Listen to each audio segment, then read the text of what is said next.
Truck छाप है, load लेके जनता के चलेंगे और इतने स्पीड से चलेंगे कि उसकी हवा से तीर, स्टार, झोपड़ी सब साइट हो जाएंगे, सब साइट हो जाएंगे।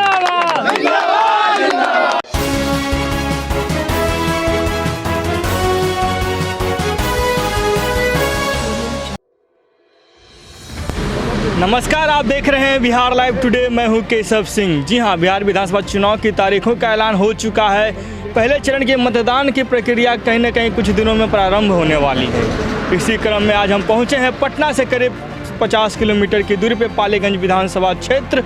पालीगंज विधानसभा क्षेत्र से जब हम गुजर रहे थे तो लोगों का एक जनसमूह हमने देखा, जहाँ पे लोग आपस में बातें कर रहे थे। कुछ प्रत्याशी थे और अपने अपने क्षेत्र में किसकी उम्मीदवारों को लेकर बात कर रहे थे।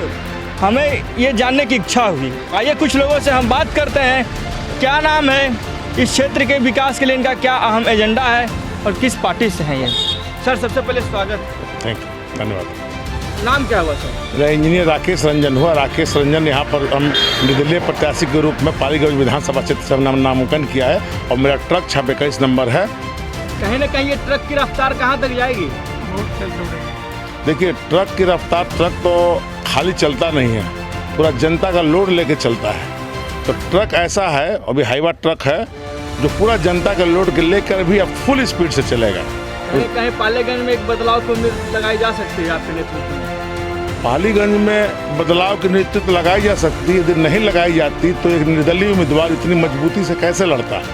एक निर्दलीय उम्मीदवार इतना बड़ा हिम्मत कैसे करता कि पालीगंज विधानसभा क्षेत्र में जितने भी पार्टी के लोग हैं सब लोग अभी बहुत चकित है देख करके कि इनका जन समर्थन कैसे है। कहीं ना कहीं आपके डर के कारण नीतीश जी को खुद उतरना पड़ रहा है हेलीकॉप्टर से प्रचार करने के।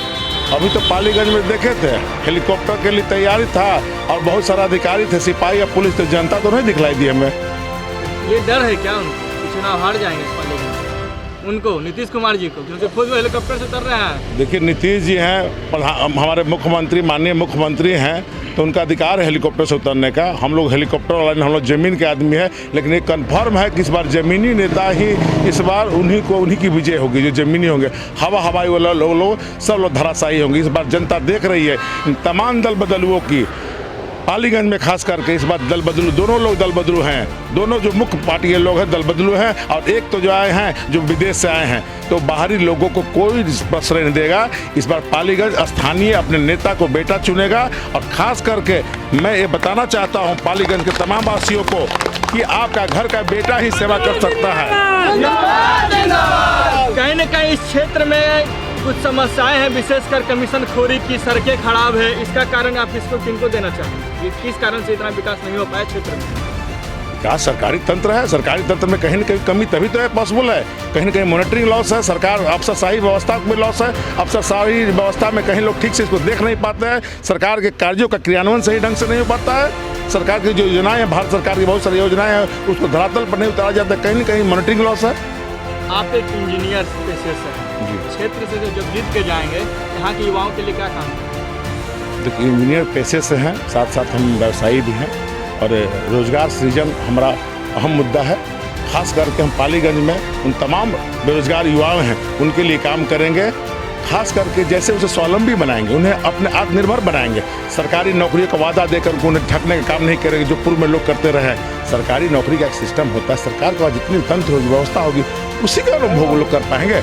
इसलिए मैं ये बताना चाहता हूँ कि इस बार जीत कर आए, नहीं भी जीते, हार जीत अलग बात है। सरकार इस बार मतदाता, हमारे जो सम्मानित मतदाता है, हमें वोट देंगे और जिताएंगे भी।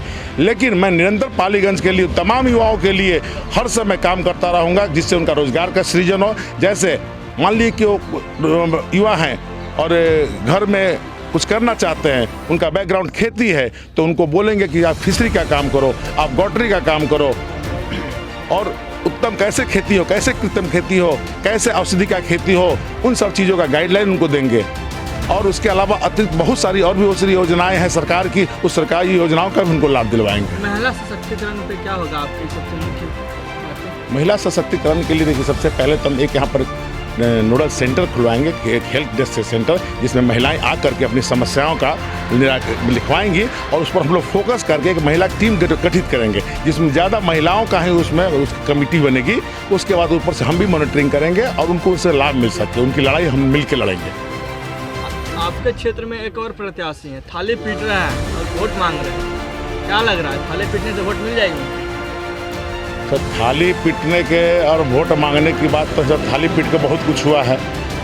थाली पीटना तो कहीं ना कहीं से थाली पीटने से कुछ होता नहीं सर। जनता के पास जा करके किए हुए कार्य के अगेंस्ट में वोट मांगना है, क्योंकि जो भी प्रत्याशी हैं, मुख्य जो प्रत्याशी पहले ऑलरेडी यहाँ से प्रतिनिधि रह चुके हैं। कहीं ना कहीं जनता की उनकी आशा थी और आज वो अपना पार्टी बदले हैं। उसका मुख्य कारण यही कहीं ना अपने काम को खरा नहीं उतरे हैं, तो उनको सोचना है जो काम पर खरा नहीं उतरे हैं। इस बार जनता नए चेहरे को अपने बेटे को नेता बनाने के लिए पूरा दृढ़ संकल्प है, इसलिए इस बार निर्दलीय के रूप में वो ट्रक छाप पर मुहर लगाएगी और हमें विजय बनाएगी। गांव में जब घूम रहे हैं तो आपके पीछे सैकड़ों गांव के लोग घूम रहे हैं। ऐसा अगर आपको देखा जाए तो ऐसे हमको नहीं लगता है कि आपके क्षेत्र में किसी को ऐसा जन समर्थन मिल रहा है। देखिए क्या है कि सर, हम जमीनी नेता हैं, हम लोगों से जुड़ाव रखना चाहते हैं। अभी जो हम कैंपेनिंग भी कर रहे हैं, डोर टू डोर कर रहे हैं, हवाई नेता लोग आ रहे हैं, बड़े बड़े नेता आ रहे हैं। पालीगंज में आए माननीय मुख्यमंत्री जी, हाथ डुलाए, लोगों को बोल दिया कि भाई जाओ, सब तुमको सब कुछ मिल जाएगा, और जनता बेहाल बेचारी सुन के चली आई। और सबसे बड़ी बात क्या है कि देखिए सब दल के बड़े बड़े नेता हैं, बड़ी बड़ी व्यवस्थाएं हैं, हेलीकॉप्टर उड़ रहा है, हवाई जहाज उड़ रहा है, गाड़ियां चल रही है। देखिए पालीगंज में एक मुख्यमंत्री जी का कार्यक्रम था, कम से कम कुछ नहीं तो जनता आधी और अधिकारी डबल ट्रिपल में अधिकारी थे। प्रशासन के द्वारा भीड़ जुटा। हाँ, उनकी व्यवस्था है और सरकार में है, दल में है, कहीं ना कहीं लोकतांत्रिक व्यवस्था को पूरा धत्ता करने की व्यवस्था है। लोकतांत्रिक व्यवस्था में सबको अपना अधिकार इस बार मत देने का है। इस बार पालीगंज की सम्मानित मतदाता इस बार निर्णय लेंगे और इस बार खास करके इस चुनाव में, इस बार जो चुनाव में जिसमें जो पार्टियों की स्थिति है, खास करके जितने भी दल हैं, किसी दल का ऊपर से सब गठबंधन है और अंदर से लठबंधन है। कहने का अर्थ हुआ कि ऊपर एक है, इसमें जनता दिग्भ्रमित है। जनता एक दूसरा ऑप्शन चुन रही है। विचार कर ऐसे लोग जो दल से हटे हुए हों, जिनका विचारधारा आम जो वहाँ के नागरिक हैं उनके विचारधारा के लोग हों। तो हम इस बार पालीगंज के तमाम सम्मानित जनता से ये आग्रह करते हैं कि इस बार अपना मत ट्रक छाप पर राकेश रंजन को बटन दबाए और भारी मतों से विजय बचाए, अपनी आवाज को विधानसभा तक पहुंचाने का काम करें। 40 सीटें निर्दलीय के खाते में जा रहा है इस बार के चुनाव में। क्या लग रहा है बिहार में कुछ निर्दलीय के जो संख्या बढ़ने जा रही है, आप ही जैसे प्रत्याशी से तो नहीं बढ़ रही है? सर प्रत्याशी हमारे प्रत्याशी क्यों, ये उपज है। इस बार जो इस लोकतांत्रिक व्यवस्था में इस बार चुनाव के समय जो पार्टियों के द्वारा जो गंदा खेल खेला गया, चाहे वो दल कोई भी दल हो, हर दल में गंदा खेल खेला गया। इस खेल से हमारे जो सम्मानित जनता है वो कहीं न कहीं ग्रसित है, वो परेशान है। तो इस बार उन्होंने अपने बल को दिखला करके उन तमाम पार्टियों को चेताएगा कि बाबू भविष्य में कुछ ऐसा करोगे तुम्हारी पार्टी का जीरो पे आउट हो जाओगे। पार्टी लोग, सब पार्टी लोग जीरो, निर्दलीय की सरकार बनेगी और जनता की आवाज इस बार विधानसभा में गूंजेगी निर्दलीय के माध्यम से। कहीं ना कहीं 40 सीट में एक सीट आपका पक्की दिखती नजर आ रही है क्या?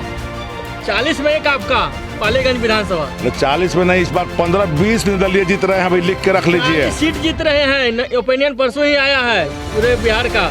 40 एकदम 100% वो भी हो सकता है, लेकिन हमको जितना आइडिया है उसे आपसे लगता है 40 तो सब लीड करेगा टॉप में, लेकिन कुछ भी पॉसिबल। जनता है, सामान्य जनता कुछ भी कर सकती है। और हमारी जहाँ तक बात है, ट्रक छाप है, लोड लेके जनता के चलेंगे और इतने स्पीड से चलेंगे कि उसकी हवा से तीर, स्टार और झोपड़ी सब साइड हो जाएंगे, सब साइड हो जाएंगे। कहीं न कहीं ट्रक छाप पे मोहर लगाएंगे और इन्हें विजयी बनाएंगे। इंजीनियर राकेश रंजन जी थे हमारे साथ। उनका साफ साफ कहना था कि क्षेत्र में आपका जन समर्थन मिल रहा है और पालीगंज में एक नई ऊंचाइयों के साथ अगर ये जीत के जाते हैं तो पालीगंज का विकास संभव हो पाएगा। बहुत बहुत धन्यवाद।